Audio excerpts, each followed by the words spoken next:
वृंदा वृंदावनी विश्वपूजिता विश्वपावनी पुष्पसारानंदिनी च तुलसी कृष्ण जीवनी। जय विष्णु भगवान की, जय तुलसा माता की। राधे राधे सभी को। श्वेताज वर्ल्ड में आप सभी का बहुत बहुत स्वागत है। इस वीडियो में हम जानेंगे कि कार्तिक मास में तुलसी पूजा कैसे करनी चाहिए, कैसे उठना चाहिए। ठीक है, बिना तुलसी पूजा के हमें कार्तिक मास की पूजा का संपूर्ण फल नहीं मिलता है, क्योंकि भगवान श्री हरि विष्णु को तुलसी अत्यंत प्रिय है। जैसा कि आप सभी लोग जानते हैं कि 28 अक्टूबर यानी कि शरद पूर्णिमा से कार्तिक स्नान प्रारंभ हो चुका है। और कार्तिक मास मात्र स्नान और दान का महीना नहीं है, बल्कि जीवन से कष्टों को मिटाने का बहुत ही महत्वपूर्ण महीना है। इस मास में व्यक्ति को पवित्र नदी या तालाब में स्नान करना चाहिए, लेकिन ये जरूरी नहीं है कि सभी व्यक्ति तालाब या नदी में स्नान कर पाएँ। तो इसके लिए अपने घर में ही आप ब्रह्म मुहूर्त में उठिए और पानी में गंगा जल डाल के स्नान करिए। आप सभी जानते हैं कि भगवान श्री हरि विष्णु को जो उनकी पूजा होती है उसका सर्वोत्तम महीना कार्तिक महीना है। कार्तिक महीने की जो महत्ता इतनी बताई गई है कि कार्तिक स्नान करना तो छोड़िए, कार्तिक स्नान करने वाले के दर्शन मात्र से ही व्यक्ति के पाप मिट जाते हैं। कार्तिक महीने में दो चीज़ों का बहुत ही महत्व बताया गया है। एक तो स्नान करने का, यानी कि कहा जाता है कि कार्तिक महीने में भगवान विष्णु का जो वास होता है वो जल में होता है, और दूसरा दीपदान करने का। ये दोनों कार्य भगवान विष्णु को बहुत प्रसन्न करते हैं।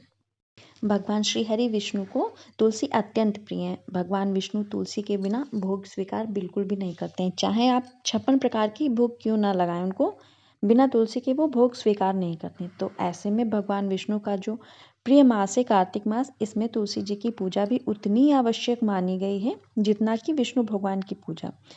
यदि आपकी कोई मनोकामना पूर्ण नहीं हो रही है, या आपने कोई अपनी मनोकामना पूरी करने का व्रत ले रखा है, तो आप कार्तिक स्नान और दीपदान कर सकते हैं पुण्य प्राप्ति के लिए, या ये कह लें कि जीवन के हर क्षेत्र की मुश्किलों से बचने के लिए कार्तिक स्नान कर सकते हैं। कार्तिक स्नान कोई भी व्यक्ति कर सकता है, लड़के हों, लड़कियां हों, बुजुर्ग लोग हों या बच्चे हों, कोई भी इसे कर सकता है। कार्तिक स्नान शरद पूर्णिमा से प्रारंभ हो जाता है, जो कि कार्तिक पूर्णिमा तक किया जाता है। कार्तिक मास में तुलसी जी की पूजा किस प्रकार करनी चाहिए? वैसे तो पूरे वर्ष भर हम तुलसी जी की पूजा करते ही हैं। सुबह शाम दोनों समय पूजा करते हैं, दोनों समय दीपक जलाते हैं। सुबह नहीं तो शाम को तो जलाते ही हैं। वर्ष भर में ऐसा कोई भी समय नहीं होता है कि हम तुलसी जी की पूजा छोड़ दें, लेकिन कार्तिक मास तुलसी पूजा का विशेष फल प्राप्त होता है। कार्तिक मास में जो फल हमें पूरे वर्ष भर नहीं मिलता है पूजा का, उससे कहीं ज़्यादा फल मात्र कार्तिक महीने में ही मिल जाता है। इसलिए कार्तिक मास में हम जो तुलसी जी की पूजा करते हैं, विशेष रूप से संकल्प लेके जो पूजा करते हैं, श्री हरि विष्णु, हे तुलसी माता, हम पूरे महीने आपकी विधिपूर्वक पूजा करेंगे, आप हम पर कृपा बनाए रखें। माता तुलसी की कृपा से भगवान श्री हरि विष्णु की कृपा प्राप्त होती है, और माता तुलसी की कृपा से हमें भक्ति भी प्राप्त होती है और मनवांछित फल की प्राप्ति होती है। चाहे धन प्राप्ति की कामना हो, संतान प्राप्ति की कामना हो, विवाह की मनोकामना हो, या सच्चे जीवन साथी की कामना हो, अच्छे घर वर की कामना हो, कोई भी कामना हो, जीवन की हर समस्या का समाधान तुलसी पूजा से ही मिल जाता है, और जीवन की हर मनोकामना पूर्ण होती है। जो कार्तिक मास में ब्रह्म मुहूर्त में उठकर कार्तिक स्नान करना चाहिए। कार्तिक स्नान करने के बाद जब हम विशेष रूप से 3 पूजा करते हैं, सूर्यदेव की पूजा, भगवान विष्णु की पूजा और माता तुलसी की पूजा, ये विशेष प्रकार से पूजा करनी चाहिए। कार्तिक मास में सुबह शाम दोनों समय हम माता तुलसी की पूजा करते हैं। इसमें सुबह की पूजा का विशेष महत्व बताया गया है, क्योंकि इसमें हम ब्रह्म मुहूर्त में उठकर कार्तिक स्नान करते हैं, और जब हम भगवान विष्णु की पूजा करते हैं फिर माँ तुलसी की पूजा करते हैं, तो इसका विशेष महत्व होता है। सुबह के समय आप जल्दी उठ जाइए और स्नान कर लें, फिर उसके बाद चाहे भगवान विष्णु की पूजा कर लें या माता तुलसी की, जैसा भी आपके पास समय हो आप उसी प्रकार से पूजा कर लें। ये कोई नियम इतना ज़रूरी नहीं है कि हमें पहले तुलसी माता की ही पूजा करनी है, उसके बाद विष्णु भगवान की पूजा करनी है।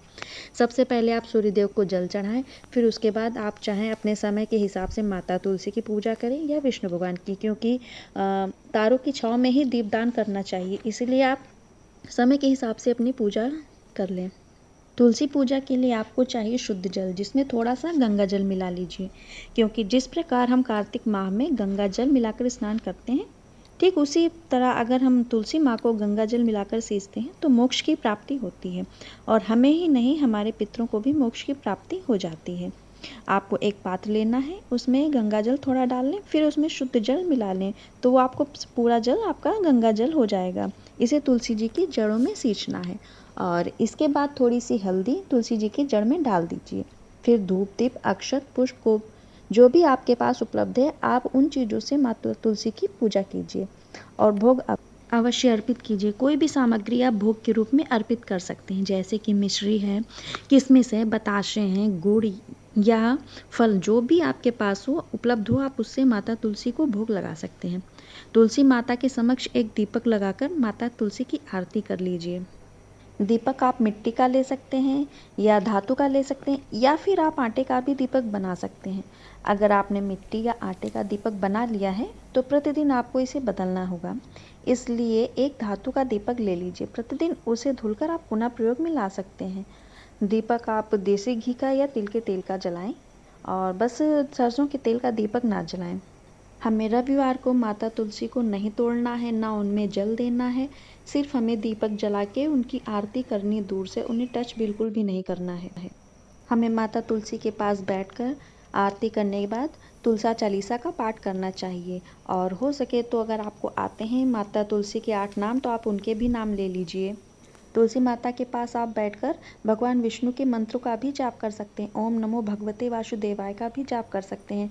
इससे माता अत्यंत प्रसन्न होती हैं। जितना कि वो अपनी खुद के मंत्रों से प्रसन्न नहीं होती, उससे कहीं ज़्यादा वो भगवान विष्णु के मंत्रों से प्रसन्न होती हैं। आइए जान लेते हैं कि माता तुलसी को सिंदूर कब लगाएं।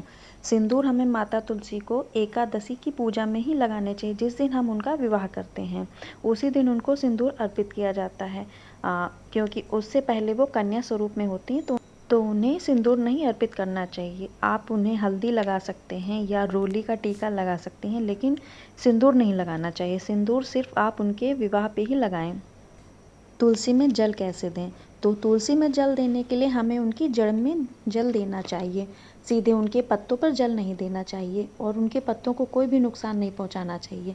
जैसे हम खुद के लिए स्नान करते हैं तो सबसे पहले अपने पैरों पे हम डालते हैं, फिर उसके बाद सीधे सर पे थोड़ी ना डाल लेते हैं। इसी प्रकार से हमें उनकी भी सिंचाई करनी चाहिए। पहले हमें उनके जड़ में जल देना चाहिए, फिर उनकी पत्तियों पर बिना उन्हें नुकसान पहुँचाए उन्हें जल देना चाहिए।